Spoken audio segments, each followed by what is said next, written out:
You know that feeling, right? That little knot in your stomach when you're about to paste a team password into Slack? Or maybe you've just wasted way too much time getting a contractor logged in and then logged back out of an account. Well, if any of that sounds familiar, this explainer is for you. There is a much, much better way to handle team access. Okay, let's dive right in. So, here's what we're going to cover. First, we'll break down why the old way of doing things is just so broken. Then, we'll get into the new philosophy, sharing access, not secrets.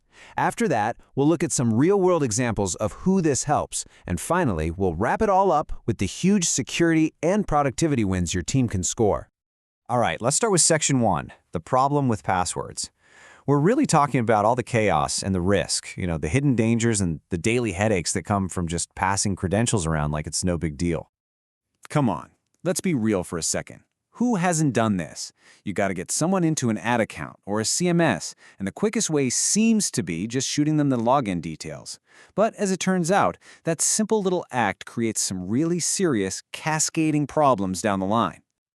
Okay, so this is where it gets really messy. These problems, they kind of feed each other, creating this vicious cycle. You share a password and suddenly multi-factor authentication becomes a giant pain. So what do people do? They turn it off, which is a huge mistake. Then you've got a bunch of people using one login, so you have absolutely no idea who actually made that critical change.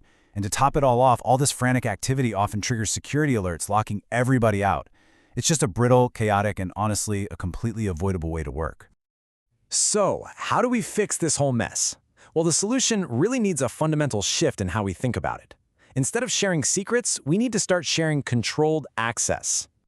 And this right here, this is the core idea. The goal isn't just to let someone in, it's to do it without torpedoing your security. See, by sharing access through a controlled session, your actual credentials and your MFA token, they stay right where they belong, with you. This comparison just lays it all out, doesn't it? On the left, you've got total chaos, exposed secrets, broken security, and zero accountability. But on the right, you have control. Your credentials stay private, MFA works just like it's supposed to, you get clean audit logs, and you can kill access in a heartbeat. It's really the difference between handing a stranger the keys to your house versus just buzzing them in for a few minutes while you're there. So, how does this actually play out in practice? Well, it's surprisingly simple. You just start a secure session in the cloud, you set some ground rules like, say, a 30-minute time limit, and then you send a link. Your teammate clicks it, and they can get to work.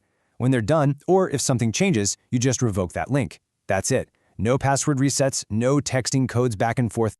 Now, the tech that makes this so incredibly secure is called Zero Trust Browser Isolation. This is all part of a bigger security idea called Zero Trust, which basically means never trust, always verify. Instead of just assuming something is safe, the system isolates it. Think of it like this. The website's code never ever actually runs on your computer. Nope, it runs on a secure server up in the cloud, and you're just interacting with a safe video feed of it. This just slashes the risk from stuff like malware or phishing. Okay, so the theory is great and all, but where does this actually make a difference in the real world? Let's jump into some practical examples. Well, the short answer is pretty much anyone who collaborates on shared accounts. We're talking about marketers juggling a dozen ad platforms, e-commerce teams handling support tickets, SEO pros checking rankings from different locations, and of course, developers testing out fixes. All of these jobs see an immediate benefit just by cutting out all that login friction. Here is a perfect example for you. Imagine a freelance support agent needs to look up an order in your Shopify store. Instead of creating a whole new user for them or, God forbid, sharing your own password, you just send them a session link.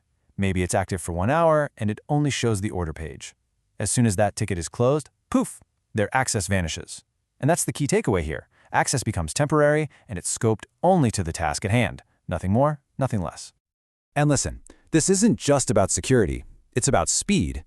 Just think about all the time that gets wasted signing in and out, hunting for passwords, chasing down MFA codes. By getting rid of that friction, teams can get back up to 80% of that lost time. That's a massive productivity boost, and it's built on a foundation of way better security. All right, let's bring this all home. In our final section, we're going to summarize the absolute key benefits of adopting this modern approach to giving people access. Think of this as your cheat sheet for doing it right. Keep MFA turned on, use roles to define who can do what, and always put a time limit on access. You can even do cool things like blur sensitive info, like billing details, before you share a session. Every single one of these steps tightens up your security and creates a super clear, auditable trail of what happened. And under the hood, the security here is just rock solid. We're talking powerful, industry-standard encryption that's protecting every session from prying eyes. Each task happens in its own little isolated bubble, so there's no data leaking between accounts. And because all the work is happening in the cloud, not on your computer, your own device is completely shielded from any nasty stuff online. So what this all adds up to is one word: accountability. When you share access instead of secrets, you get a crystal clear record of who did what and when they did it. This isn't just good practice. It's absolutely essential for compliance, and it makes any kind of investigation totally straightforward. It's a level of clarity that a shared password vault just can't even touch. And that really brings us to the final question, doesn't it? When you look at the chaos and risk of the old way versus the clarity and control of this new way, it's really worth asking, is your team's current workflow holding you back? It might just be time to make the switch.